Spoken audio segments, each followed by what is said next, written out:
ನಮಸ್ಕಾರ, ಕನ್ನಡ ಒನ್ ನ್ಯೂಸ್ಗೆ ಸ್ವಾಗತ. ನಾನು ನಿಶ್ಮಾ ಇರ್ಷಾದ್. ವೀಕ್ಷಕರೇ, ಭಾರತದ ರಾಜಕಾರಣದಲ್ಲಿ ಪ್ರಚಾರಕ್ಕಾಗಿ, ಫೋಟೋ ಶೂಟ್ಗಳಿಗಾಗಿ ಎಂತಹ ನಾಟಕಗಳನ್ನ ಆಡಬಹುದು ಅನ್ನೋದಕ್ಕೆ ನಮ್ಮ ಕಣ್ಣೆದುರೇ ಒಂದು ಜೀವಂತ ಉದಾಹರಣೆ ಇದೆ. ಚುನಾವಣೆ ಬಂದಾಗ ನಾನು ಬಡವನ ಮಗ, ನಾನು ದೇಶದ ಚೌಕಿದಾರ್ ಅಂತ ಕಣ್ಣೀರು ಹಾಕಿ ಓಟ್ ಕೇಳುವ ನಮ್ಮ ಪ್ರಧಾನಿ ಮೋದಿ ಅವರು ಅಧಿಕಾರಕ್ಕೆ ಬಂದ ಮೇಲೆ ದೇಶದ ಜನರ ತೆರಿಗೆ ದುಡ್ಡಿನಲ್ಲಿ ಜಗತ್ತು ಸುತ್ತುವ ಶೋಕಿದಾರಾಗಿ ಬದಲಾಗಿದ್ದಾರೆ. ದೇಶದ ಜನಸಾಮಾನ್ಯರಿಗೆ ದೇಶ ಪ್ರೇಮದ ಪಾಠ ಮಾಡುವ ಇವರು ತಾವೇನ್ ಮಾಡ್ತಿದ್ದಾರೆ ಅಂತ ಗೊತ್ತಾ? ಇವತ್ತು ಇಡೀ ದೇಶದ ಜನತೆ ಬೆಲೆ ಏರಿಕೆ, ನಿರುದ್ಯೋಗ, ಆರ್ಥಿಕ ಸಂಕಷ್ಟದಿಂದ ತತ್ತರಿಸ್ತಾ ಇದ್ರೆ, ಸಾಹೇಬ್ರು ಮಾತ್ರ ಸೂಟ್ ಕೇಸ್ ಹಿಡಿದು ಹೈಫೈ ವಿಮಾನ ಏರಿ ವಿದೇಶಕ್ಕೆ ಹಾರ್ತಿದ್ದಾರೆ.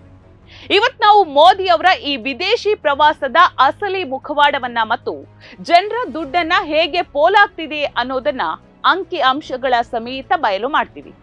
ಒಮ್ಮೆ ಇವರ ಪ್ರವಾಸದ ಅಸಲಿ ಡೈರಿಯನ್ನ ಬಿಚ್ಚಿಡೋಣ ನೋಡಿ. 2014ರಿಂದ ಇಂದಿನವರೆಗೆ ಇವರು ನಡೆಸಿರುವ ವಿದೇಶಿ ಪ್ರವಾಸಗಳ ಅಧಿಕೃತ ಲೆಕ್ಕ ಇಲ್ಲಿದೆ ನೋಡಿ. ಬರೋಬ್ಬರಿ 76 ದೇಶಗಳ ಪ್ರವಾಸ, ಒಟ್ಟು 96 ವಿದೇಶಿ ಯಾತ್ರೆಗಳು. ಇಷ್ಟೊಂದು ದೇಶಗಳನ್ನ ಸುತ್ತೋದಕ್ಕೆ ಇವರು ಭಾರತದ ಪ್ರಧಾನಿಯ ಅಥವಾ ಜಗತ್ತಿನ ಟೂರಿಸ್ಟ್ ಅಂಬಾಸಿಡರಾ? ಇನ್ನು ಇದಕ್ಕೆ ಖರ್ಚು ಮಾಡಲಾದಂತಹ ಒಟ್ಟು ಮೊತ್ತ ಎಷ್ಟು ಗೊತ್ತಾ? ಬರೋಬ್ಬರಿ 815 ಕೋಟಿ 45 ಲಕ್ಷ ರೂಪಾಯಿಗಳು. ಯೋಚನೆ ಮಾಡಿ ಸ್ನೇಹಿತರೆ, 815 ಕೋಟಿ ಅಂದ್ರೆ ಅದು ಸಣ್ಣ ಮೊತ್ತವ?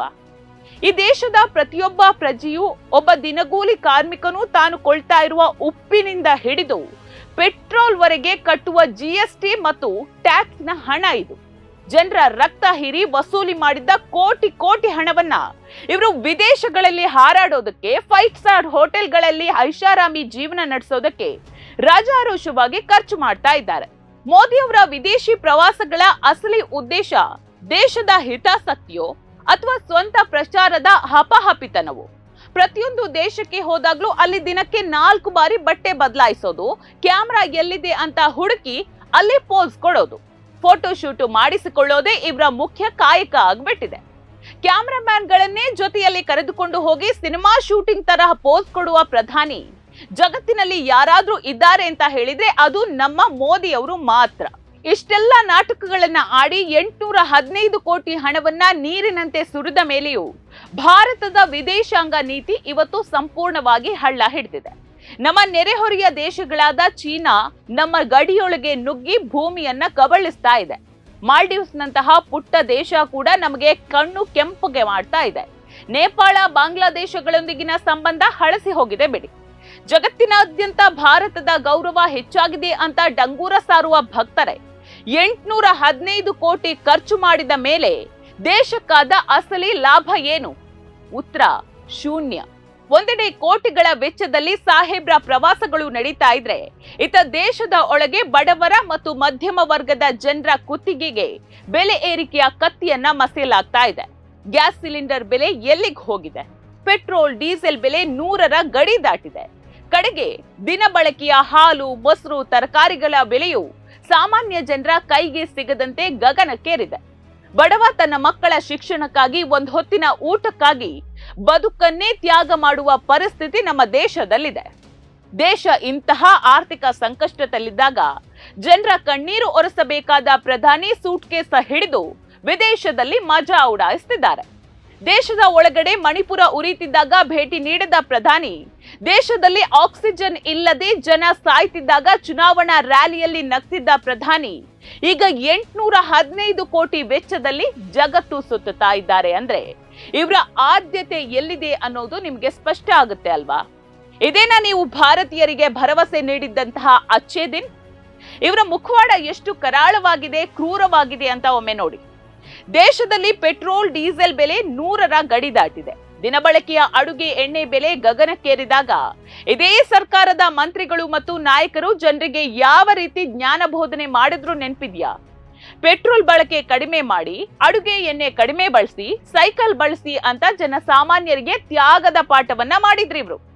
ಜನರಿಗೆ ಮಿತವಾಗಿ ಬಳಸಿ ಅಂತ ಉಚಿತ ಸಲಹೆ ಕೊಡುವ ಇವರು ತಾವು ಮಾತ್ರ ಹೈಫೈ ಫ್ಲೈಟ್ ಹತ್ತಿ ವಿದೇಶಿ ಪ್ರವಾಸ ಮಾಡಿಕೊಂಡು ಮಜಾ ಉಡಾಯಿಸ್ತಿದ್ದಾರೆ. ಇವರ ಈ ಅದ್ದೂರಿ ಆಡಂಬರಕ್ಕೆ, ಶೋಕಿಗೆ ಯಾವುದೇ ಕೊರತೆ ಇಲ್ಲ. ಆದ್ರೆ ಇವರ ಈ ತಪ್ಪು ನೀತಿಗಳಿಗೆ ಇವತ್ತು ಬಲಿಯಾಗ್ತಾ ಇರೋದು ಮಾತ್ರ ದೇಶದ ಬಡ ಮತ್ತು ಮಧ್ಯಮ ವರ್ಗದ ಜನಸಾಮಾನ್ಯರು ಮಾತ್ರ. ಆದ್ರೆ ಇಲ್ಲಿ ಬೇಸರದ ಸಂಗತಿ ಏನ್ ಗೊತ್ತಾ, ಇಷ್ಟೆಲ್ಲ ಕಣ್ಣೆದ್ರು ಸಾಕ್ಷ್ಯ ಇದ್ರೂ ಕೂಡ 815 ಕೋಟಿ ಜನರ ದುಡ್ಡು ಪೋಲಾಗ್ತಾ ಇದ್ರೂ ಕೂಡ ಅಧಿಕೃತವಾಗಿ ದಾಖಲೆಯ ಸಮೇತ ಹೊರ ಬಂದ್ರು ನಮ್ಮ ದೇಶದ ಕೆಲವು ಅಂಧ ಭಕ್ತರು ಇದ್ದಾರಲ್ಲ, ಅವರಿಗೆ ಇನ್ನೂ ಇದರ ಅಸಲಿ ಮುಖ ಅಂದ್ರೆ ಇವರ ಅಸಲಿ ಮುಖ ಅರ್ಥ ಆಗ್ತಾ ಇಲ್ಲ. ನಮ್ಮ ಪ್ರಧಾನಿ ವಿಶ್ವಗುರು ಜಗತ್ತಿನಲ್ಲಿ ದೇಶದ ಹೆಸರನ್ನ ಬೆಳಗ್ತಿದ್ದಾರೆ ಅಂತ ಇನ್ನೂ ಕೂಡ ಜೈಕಾರ ಹಾಕ್ತಾ ತಿರುಗ್ತಿದ್ದಾರೆ. ಅಯ್ಯೋ ಅಂಧ ಭಕ್ತರೇ, ದೇಶದ ಒಳಗಡೆ ಜನರ ಬದುಕು ಬೆಂಕಿಗೆ ಬಿದ್ದಿದೆ. ಇಲ್ಲಿ ಜನಸಾಮಾನ್ಯರು ಒಂದು ಹೊತ್ತಿನ ಊಟಕ್ಕೂ ಪರದಾಡ್ತಿದ್ದಾರೆ. ನಿಮ್ಮ ಕಣ್ಣಿಗೆ ಮೋದಿ ಅವರ ಫೋಟೋ ಶೂಟ್ ಬಿಟ್ರೆ ಜನರ ಕಣ್ಣೀರು ಕಾಣಿಸ್ತಾ ಇಲ್ವಾ? ಈ ಅಂಧಾಭಿಮಾನ ದೇಶವನ್ನ ಎಲ್ಲಿಗೆ ತಂದು ನಿಲ್ಸುತ್ತೆ ಅಂತ ಒಮ್ಮೆ ಯೋಚನೆ ಮಾಡಿ ನೋಡಿ. ಕೊನೆಯದಾಗಿ ಒಂದೇ ಒಂದು ಮಾತು, ನೀವಿನ್ನು ಎಷ್ಟು ದಿನ ಈ ಪ್ರಚಾರದ ಗಿಮಿಕ್ಗಳನ್ನ, ಈ ಹೈಫೈ ನಾಟಕಗಳನ್ನ ನೋಡಿ ಮೌನವಾಗಿರ್ತೀರಾ? ಒಂದೆಡೆ ನಮಗೆ ಕಡಿಮೆ ಎಣ್ಣೆ ಬಳಸಿ, ಪೆಟ್ರೋಲ್ ಕಡಿಮೆ ಬಳಸಿ ಅಂತ ಜ್ಞಾನದ ಬೋಧನೆ ಮಾಡೋದು, ಇನ್ನೊಂದ್ ಕಡೆ ನಮ್ಮದೇ ತೆರಿಗೆ ದುಡ್ಡಿನಲ್ಲಿ 815 ಕೋಟಿ ಸುರಿದು ವಿದೇಶದಲ್ಲಿ ಮಜಾ ಮಾಡೋದು. ಇದನ್ನ ಪ್ರಶ್ನೆ ಮಾಡಬೇಕಾದ ಜನರೇ ಇವತ್ತು ಅಂಧ ಭಕ್ತರಾಗಿ ಕಣ್ಣಿಗೆ ಬಟ್ಟೆ ಕಟ್ಟಿಕೊಂಡು ಕೂತ್ರೆ ಈ ದೇಶದ ಪರಿಸ್ಥಿತಿ ಏನಾಗ್ಬೇಡ ಹೇಳಿ? ಇನ್ನಾದ್ರೂ ದಯವಿಟ್ಟು ಎಚ್ಚೆತ್ಕೊಳ್ಳಿ.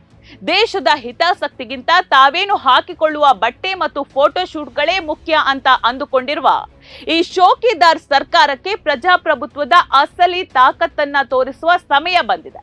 ಇವರ ಈ ಅದ್ಧೂರಿ ಆಡಂಬರದ ನೀತಿಗಳಿಗೆ ನಮ್ಮ ಬದುಕು ಬಲಿಯಾಗಬೇಕಾ ಹೇಳಿ? ನೀವೇ ಇದರ ಬಗ್ಗೆ ಯೋಚಿಸಿ. ನೋಡ್ತಾ ಇರಿ ಸಮ ಸಮಾಜಕ್ಕಾಗಿ ಕನ್ನಡ ಒನ್ ನ್ಯೂಸ್. ನಮಸ್ಕಾರ.